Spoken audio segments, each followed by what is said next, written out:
See what we get.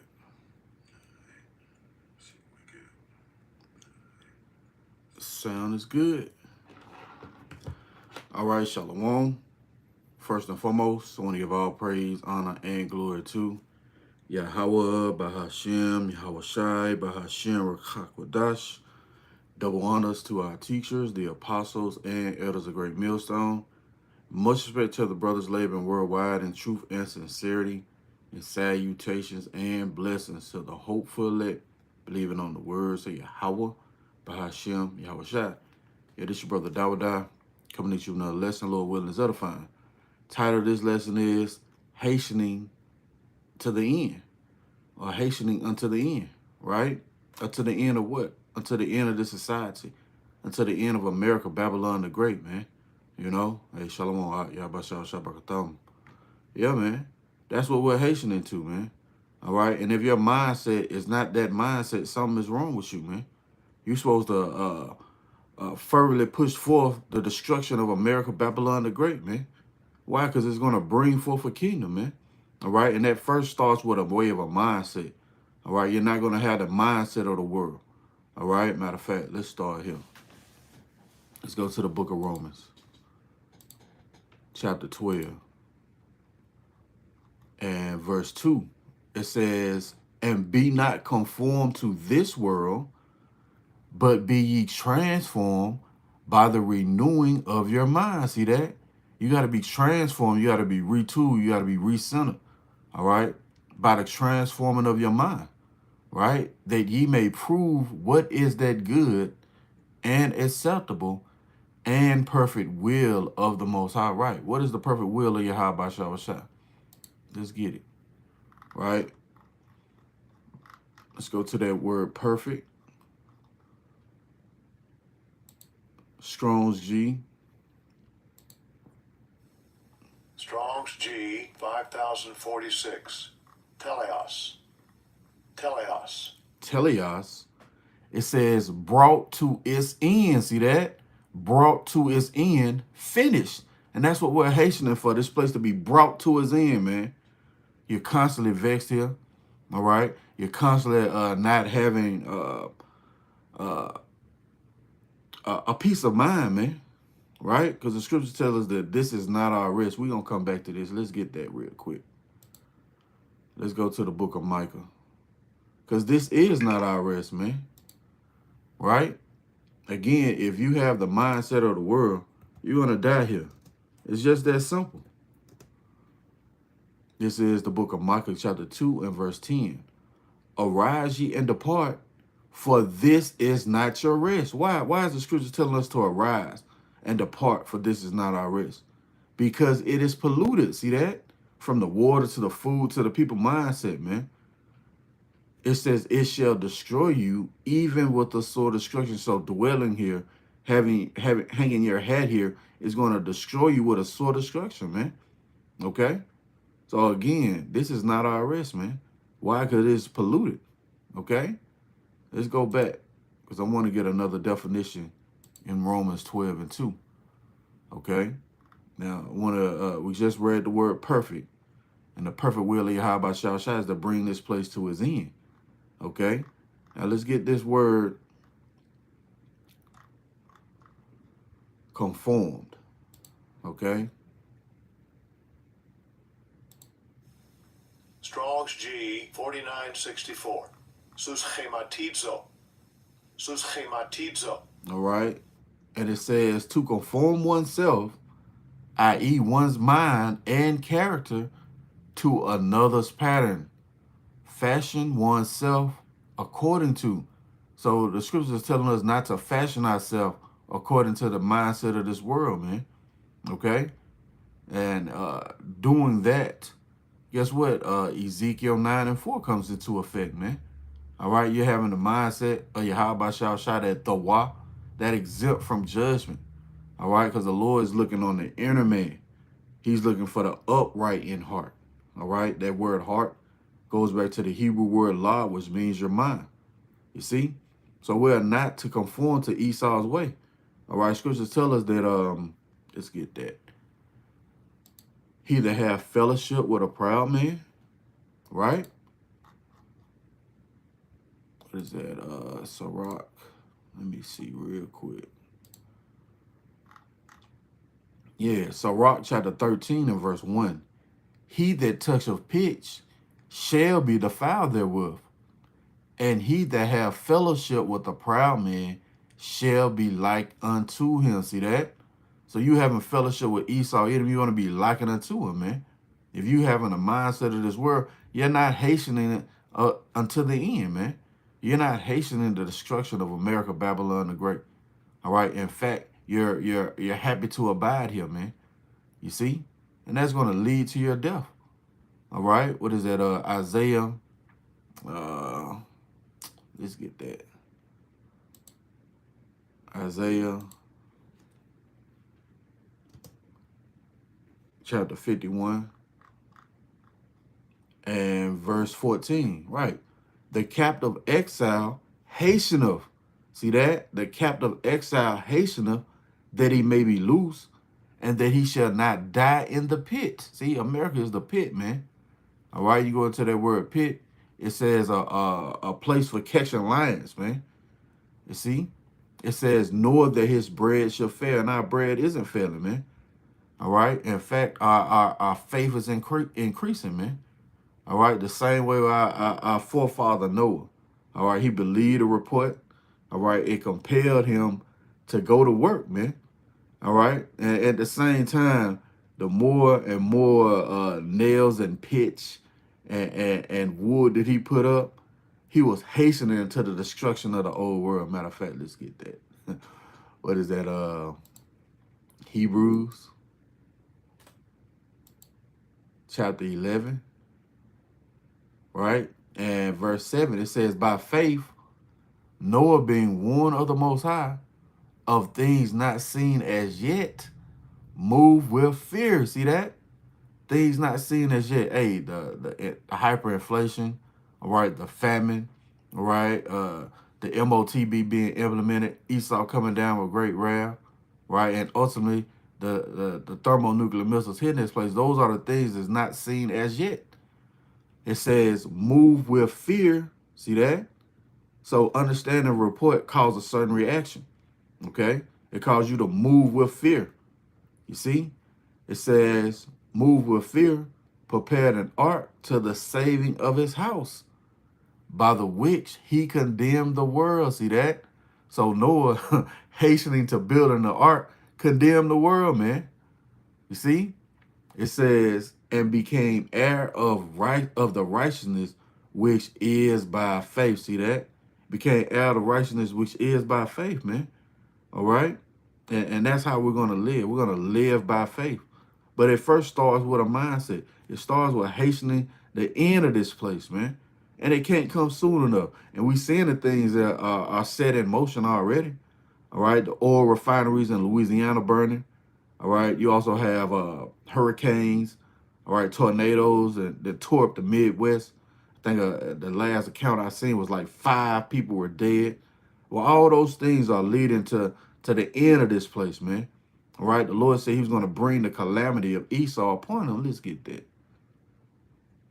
And that's what you're seeing occur, man. And it's beautiful. Okay. And that's a faith booster. You know, seeing your enemies being taken down. Let's hold on to that. So, Rock, I believe 25. Yeah, man. So again, we are in beautiful yet scary times. The things that are set to come to pass are happening right before our eyes. And you know what? And we're in what is the word? Joy when we see certain things happen to this place, man. You know? This is Jeremiah chapter 49. And let's start at verse 7. It says, concerning Edom. So now we have the subject matter, right? Thus saith the Lord of hosts, is wisdom no more in teeming? Is counsel perished from the prudent? Is their wisdom vanished? Right. The things that they've set out and laid out are all being revealed. All right. You got people doing a deep dive now into direct energy weapons. All right. And now exposing this devil to where blue won't burn. You see? And you had the elite in that time, or the elite, excuse me, in that area. All right, Salaki, lost train of thought. You had the elite in that area paint their houses, the roof blue, man, and those houses were preserved. You see, but that's part of his wisdom vanishing. He's being exposed on all levels. It says, "Flee ye, turn back, dwell deep, O inhabitants of the Dan. For I will bring the calamity of Esau upon him, the time that I will visit him." And clearly, we're in the visitation of Esau, man. All right, which is projected forth as the end, man. See? Let's jump down to verse 10. It says, "But I have made Esau bare. I have uncovered his secret places, and he shall not be able to hide himself." You see that? This devil can't hide himself. It tells us in 2 Thessalonians. Let's hold on to that. "Then shall that wicked be revealed." But all those things coincide with the end, which we're hastening to, man. This is not our rest, man. This place, again, is polluted. We can't get out of here any faster, man. The Lord said, "Lest those days be shortened, there shall no flesh be saved." Let's go back to Jeremiah, right? Let's read it from the top again. It says, "But I have made Esau bare. I have uncovered his secret places, and he shall not be able to hide himself. His seed is spoiled, and his brethren, and his neighbors, and he is not." And that's the conclusion that's going to happen to Esau, man. He's eventually going to be not, man. All right? The Lord is going to uproot this damn devil. All right? You take away the root of anything, it can't grow back. It can't come back into power, man. And that's what the Lord is doing. Okay? Now let's get this 2 Thessalonians. 2 Thessalonians, chapter 2. We're going to start at verse 3. It says, "Let no man deceive you by any means, for that day shall not come, except there come a falling away first." What day shall not come? The day of our Lord Yahawashi, man. And it says, "Except there be a falling away first." So we fell away from our heritage. All right? So much so, we was calling ourselves by these bywords. Negroes, Latinos, and Native Americans, man. They were put on us by our oppressors. Right? It says, "And that man of sin be revealed." Who was that? Esau Edom, man. The so-called white man. Again, he's being made bare. All right? The son of perdition. See, that's the son of perdition. Esau Edom. Okay? "Who opposeth and exalteth himself above all that is called the Most High, or that is worshipped, so that he, as the Most High, sitteth in a temple of power, showing himself that he is power." And that's what this devil has done. By the way of his iconoclasm, all right, his certain movies, he put himself up as the Most High, man. The angels, the prophets, okay? And that's how we know that we are in the last time. Another sign, man, okay? What is that? Job 9:24. "The earth has been given into the hand of the wicked." You see? "He covereth the faces of the judges thereof." Well, who's the main judge this damn devil has covered? Our Lord Yahawashi, man. You see? It says, "Remember ye not that when I was yet with you, I told you these things? Now ye know what withholding, that he might be revealed in his time. For the mystery of iniquity doeth already work. Only he who now letteth will let until he be taken out of the way." Right? So this Lord is letting this devil build up all this iniquity. He letting him build up all this wickedness, so the Lord can be justified in destroying this man and take him clearly off the map. You see? Verse 8. "And then shall that wicked be revealed, whom the Lord shall consume." See, the wicked be revealed, whom the Lord shall consume with the spirit of his mouth, and shall destroy with the brightness of his coming. You see? And again, that's the chronological order, man. The Lord, scripture tells us in Joel, that the Lord is going to utter his voice before his army, right? Well, guess what? The prophets are the mouth of the Lord, man.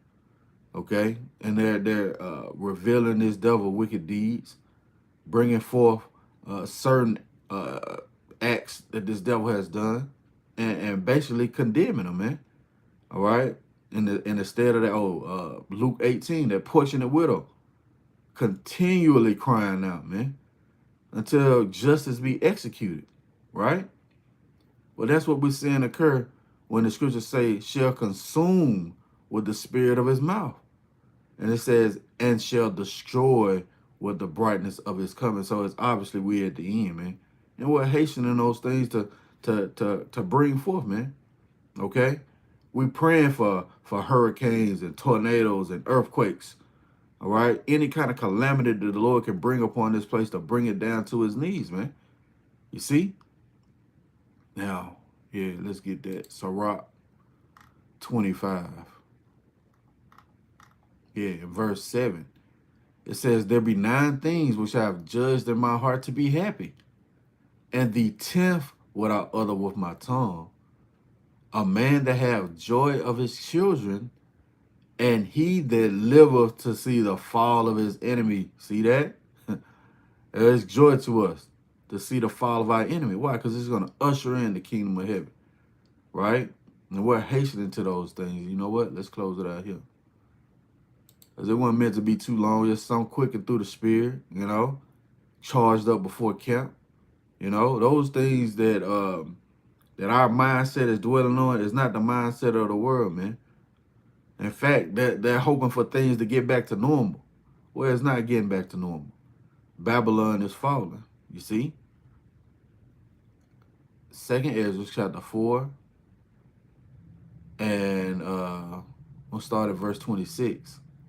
Then answered me and said, the more thou searchest, the more thou shalt marvel. For the world hasteneth fast to pass away. Yeah, what world? The world of Esau Edom, man. All right, that aeon, that eon, that period of time. All right, that unbroken age. Well, guess what? We're seeing the end of it, and it's hastening fast to pass away. It says, and cannot comprehend the things that are promised to the righteous in the time to come. See, for the world is full of unrighteousness and full of infirmity. See that? That's why it's not our rest, because there's nothing good here, man. You know. It says, but as concerning the things whereof thou askest me, I will tell thee. For the evil is sown, yeah, that root of wickedness, but the destruction thereof is not yet come. But we're seeing it. We're seeing the beginning stages of the destruction of America, Babylon the Great, man. And it's beautiful, right? It says, but the destruction thereof is not yet come.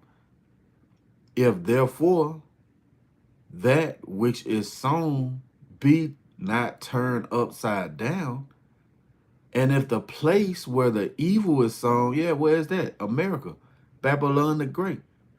That's the place where the evil is sown. All right? And it's extended out into the planet Earth. Okay? That's why you got a fucking McDonald's in Egypt, man. A Burger King in China. You see? It says, if the place where the evil is sown, and that's on a small level, man. Go to his policies.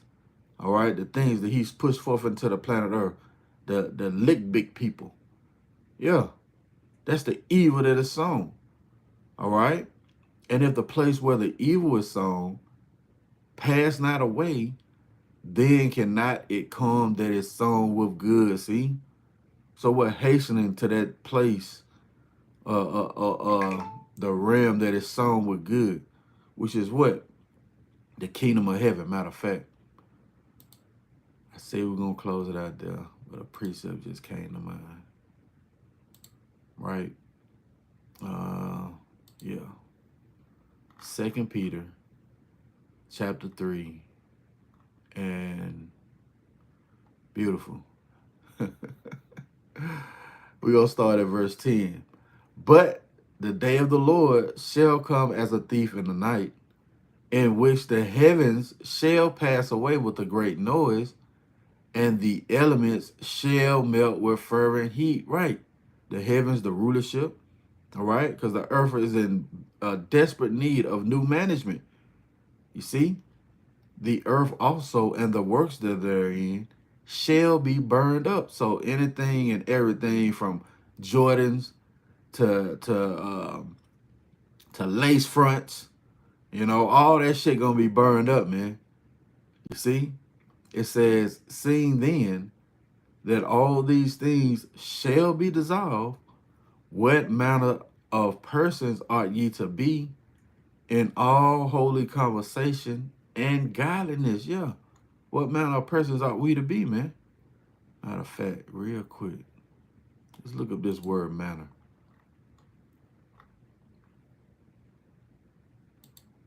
Right? Strong's G 4217. Patapas. Patapas. It says, of what sort or quality, what manner of, right? In the Strong's, it says, let's see, of what possible sort or what manner of. Let's see, we got anything else here? It's another word that I wanted to get out of the conversation. Yeah, that's it. Anastrophe. That's it. Strong's G 391. Anastrafe. Anastrafe. It says your manner of life, conduct, behavior. Yeah, man. What type of life you supposed to be living here, man? All right. Are you gonna continue to commit adultery? All right. Eat shrimp, crab, lobster, pork? No, man. Why? Because you see the end of this place approaching. You see? It says in the Strong's behavior, conversation. So our conversation is what is in heaven. All right. We're not looking at the things that are temporal. We're looking at the things that are eternal, which is the kingdom of heaven. Again, 2 Peter 3 and 11. Seeing then that all these things shall be dissolved, what manner of persons ought ye to be in all holy conversation and godliness? See that? Looking for and hastening unto the coming of the day of the Most High, wherein the heavens being on fire shall be dissolved, and the elements shall melt with fervent heat. So that's what we're looking for. We're hastening for. All right, we're praying. I mean, I promise you, I threw up a lot of prayers to the destruction of this place during the Day of Atonement, man. You know? And I'm sure brothers and sisters alike have did that, man. So you're seeing the effects of that fortunate widow crying out, man. You see? It says, nevertheless, we, according, and see, that's a separation. That's a separation. It says, we, according to his promise, look for new heavens and new earth wherein dwelleth righteousness. See that? So that's what we hastening unto the end. So I pray this has been edifying. I want to give all praise, honor, and glory to Yahawah, bahasham, Yahawashi, bahasham, Rawchaa Qadash. Double honors to our teachers, the apostles, and elders of Great Millstone. Till the next time, Shalom, DTA, and a Bible ball soon. Shalom.